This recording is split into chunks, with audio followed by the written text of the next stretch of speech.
है कि सोमवार की अगर प्रदोष पड़ती है, बहुत ध्यान से सुनना महाराज, सोमवार की प्रदोष पड़ती है तो शंकर भगवान कैलाश पर निवास करते हैं। हमारे यहाँ कहते हैं सोमवार की जो प्रदोष पड़ती है वो इच्छा पूर्ति करती है। कार्तिक के महीने में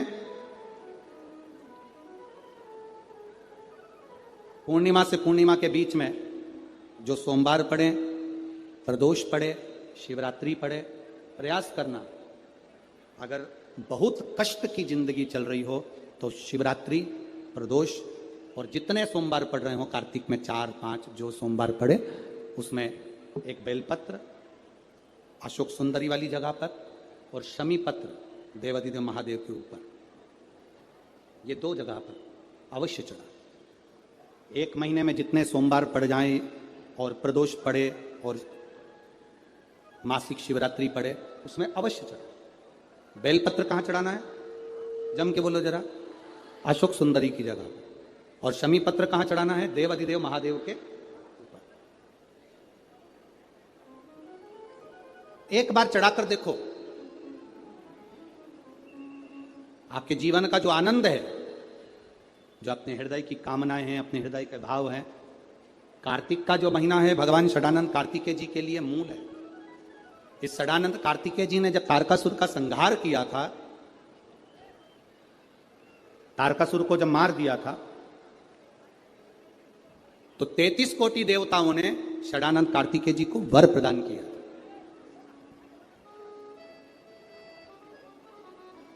कार्तिकेय जी को वर प्राप्त हुआ। तो लक्ष्मी जी ने और भगवान नारायण ने षडानंद कार्तिकेय जी से कहा, ए स्कंद देव, ए कार्तिकेय, कार्तिक के महीने में जो दीप दान करता है उसके घर में कभी संपदा की कमी नहीं आती है। कार्तिक महीने के दीप दान की महत्वता जैसे ही लक्ष्मी और नारायण ने कही तब ब्रह्मदेव प्रकट हुए और देवादिदेव महादेव प्रकट हुए, मां पार्वती के साथ में, और ब्रह्मा जी प्रकट हुए मां ब्रह्माणी के साथ में। उन्होंने वर प्रदान कर दिया। षडानंद कार्तिकेय भूलवश भी अगर कोई बेलपत्र और शमी पत्र दोनों एक साथ आपकी बहन अशोक सुंदरी और आपके पिता देवादिदेव महादेव को शमी पत्र जो समर्पित कर देगा, षडानंद कार्तिकेय इस कार्तिक के महीने में देवादिदेव महादेव कहते हैं उसके यहां कुबेर का भंडार शिव भर देते हैं। एक शमी पत्र, फिर समझिएगा, ये जो बेलपत्र है ये आप समर्पित करेंगे अशोक सुंदरी वाली जगह पर। कहां समर्पित करेंगे? अशोक सुंदरी की जगह। और शमी पत्र आप समर्पित करेंगे देवादिदेव महादेव के ऊपर। बस इसमें एक चीज का स्मरण अपने को करना है, जब अपन अशोक सुंदरी की जगह पर बेलपत्र चढ़ाएंगे तो ये डंडी का जो मुख है ये महादेव के जो खाली स्थान है, खाली वाली जगह उसे ओर होगा। शमी पत्र की जो डंडी का मुख है इसी की और जिस ओर तुमने बेलपत्र चढ़ाया है उसी ओर शमी पत्र की भी डंडी का मुख उसी ओर होगा। जहां पर आप बेलपत्र की डंडी का मुख रख रहे हैं उसी ओर शमी पत्र की डंडी का भी मुख उसी ओर होगा। तो देवादिदेव महादेव, भगवान शंकर, मां जगत जननी जगदम्बा प्रदोष के दिन या सोमवार के दिन तो शिव जी की जो सबसे छोटी लड़की है अशोक सुंदरी, उस अशोक सुंदरी वाली जगह पर इस बेलपत्र को, उस घी को बीच की पत्ती में थोड़ा सा लगा लीजिए।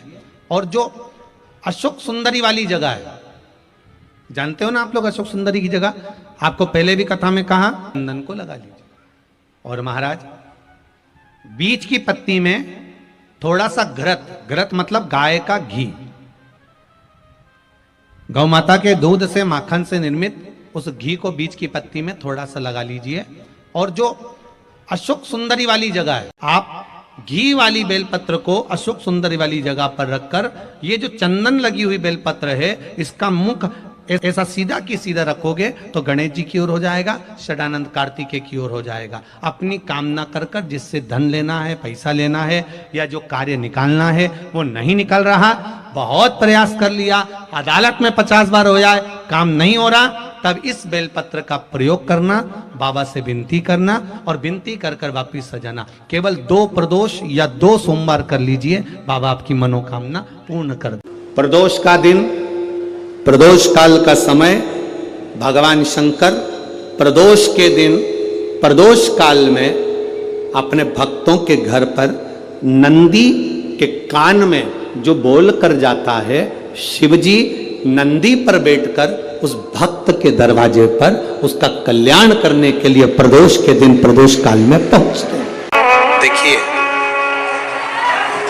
अगर प्रदोष का व्रत नहीं कर सकते, प्रदोष के दिन आप व्रत नहीं कर सकते, मान लो आपसे भूखा नहीं रहा जाए, प्रदोष का व्रत नहीं कर सकते, प्रदोष के दिन आप भूखे नहीं रह सकते, मंदिर भी नहीं जा सकते, दिया भी नहीं लगा सकते, तो शिव महापुराण की कथा कहती है कि प्रदोष के दिन प्रदोष काल में अपने ही दरवाजे के पास देवाधिदेव महादेव का स्मरण कर लक्ष्मी की वृद्धि के लिए, कार्य सिद्धि के लिए, संपदा को प्राप्त करने के लिए आप अपने ही दरवाजे के पास में एक दीप लगा सकते हो। कौन से दिन? प्रदोष के दिन। तो लक्ष्मी के लिए कोई उपाय करें तो कौन सी प्रदोष पर करें? तो अच्छे से सुन लेना भाइयों, शुक्ल पक्ष में जो प्रदोष पड़ती है वो लक्ष्मी की वृद्धि के लिए होती है। तो जितने उपाय आपको प्रदोष के बताए जाते हैं उस हिसाब से आप करो कि शुक्ल पक्ष की प्रदोष है तो लक्ष्मी का कोई उपाय करना। प्रदोष काल में, प्रदोष के समय पर, प्रदोष काल के अंतर्गत बेलपत्री का स्मरण किया है। वो बेलपत्र का स्मरण अगर संसार का मनुष्य कर लेता है तो महाराज ब्रह्मवृत्ता पुराण कहती है कि उस जीव का ऐसा कोई कार्य नहीं जो सफल नहीं होगा। महाराज मेरा निवेदन रहेगा, किसी एग्जाम में आप बैठ रहे हो, इंटरव्यू के लिए जा रहे हो, किसी कार्य के लिए जा रहे हो, नौकरी नहीं लग रही, सर्विस नहीं लग रही, तो महाराज तांबे के कलश में 11 बेलपत्र को रखा जाए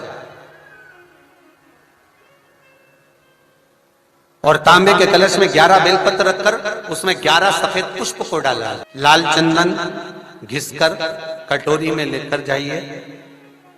प्रदोष के दिन, शुक्ल पक्ष का जो प्रदोष पड़ जाए उसके दिन शंकर के शिवलिंग पर लाल चंदन लपेटने से पहले शंकर की जो जलाधारी करती है, शंकर भगवान का संपूर्ण परिवार जलाधारी में विराजमान है। शिव महापुराण कहती है, माता उमा का चरित्र कहता है, कोई एग्जाम में बैठ रहे हो, कोई कंपटीशन एग्जाम में बैठ रहे हो और चाहते हो कि मेरी नौकरी इसमें लगना ही चाहिए, तो लाल चंदन का लेपन आपको इस पूरी जलाधारी पर करना है। लाल चंदन का लेपन पूरी जलाधारी पर करना। और महाराज जी, जिस कलश में आपने घर से 11 बेलपत्र और 11 सफेद पुष्प जल के अंदर डालकर लाए हो, उसको आप चढ़ाएंगे तो इस तरह से चढ़ाएंगे कि उसका भाग हमें दिखे चढ़ते समय। ऐसे नहीं चढ़ाना, उसको चढ़ाते समय इस तरह से चढ़ाएं कि वो जल का भाग हमारी ओर गिरता हुआ। महाराज जब आप वो समर्पित कर दें, बेलपत्र पुष्प आदि सभी चीजें, उस चंदन का एक थोड़ा सा भाग पूरी जलाधारी पर हाथ फेर कर अपने दरवाजे पर आते आते उसका स्पर्श कर दें। जिस दरवाजे से आप एग्जाम देने के लिए जाओगे, जिस घर से आप जाओगे, अपने घर के किसी भी दरवाजे पर उसका हाथ लगा दें या कोई स्थान को छू लें। जिसको आप दरवाजे को खोलकर, दरवाजे को स्पर्श कर कर या दीवार को छूकर या अलमारी को छूकर, जिसको भी छूकर आप जाओगे उसका स्पर्श कर लेना। फिर आपको कुछ नहीं करना है, उमा और महेश ही सब कुछ करेंगे, जो उनको करना है सब साथ ही। किसी व्यक्ति ने अपनी जिंदगी में एक नियम बना लिया कि मुझे प्रदोष के दिन बाबा देवाधिदेव महादेव को एक कमल का पुष्प चढ़ाना। और कई मौसम ऐसा होता है कि उसमें कमल का पुष्प नहीं मिलता, तो कमल गट्टा बाजार में मिलता है, देखा है आप लोगों ने, काला कलर का होता है कमल गट्टा। एक कमल का गट्टा भी यदि देवाधिदेव महादेव को, यदि कोई कितना भी दरिद्र है, कितना भी गरीब है, उसका कोई व्यापार नहीं, कोई व्यवसाय नहीं, कोई नौकरी नहीं, कोई चाकरी नहीं, कितना भी परिस्थिति से मारा हुआ व्यक्ति है, अगर उसने प्रदोष नियम बना लिया, प्रत्येक 12 महीने का मैं नियम लेता हूं और पूरे 24 प्रदोष मैं बाबा को कमल का, जिस समय पर कमल का पुष्प मिल जाए उस समय पर कमल का पुष्प चढ़ाओ, ना मिले तो कमल गट्टा चढ़ाओ।